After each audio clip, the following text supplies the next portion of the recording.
हमारे इस channel Hema TV को लाल button दबाकर सब्सक्राइब करें और घंटी का बटन दबा दें ताकि हर वीडियोस की नोटिफिकेशन आप तक जल्द से जल्द पहुंच सके। धन्यवाद।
माई दुल्हा के चानन लगई छनी कोना जेना बिजुरी छिटकी गेला सौसे नवना जेना बिजुरी छिटकी गेला सौसे नवना।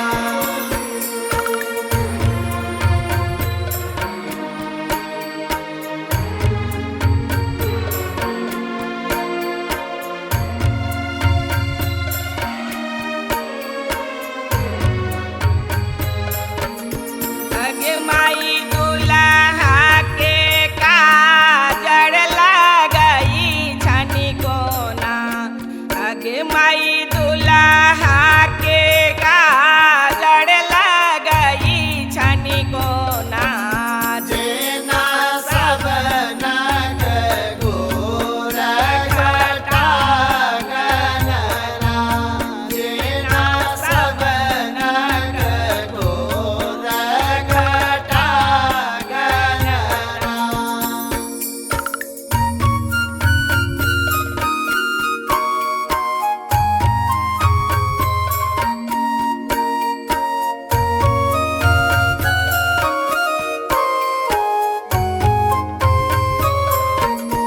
अगे माई पाग पहिरने दुल्हा लगई छती कोना अगे माई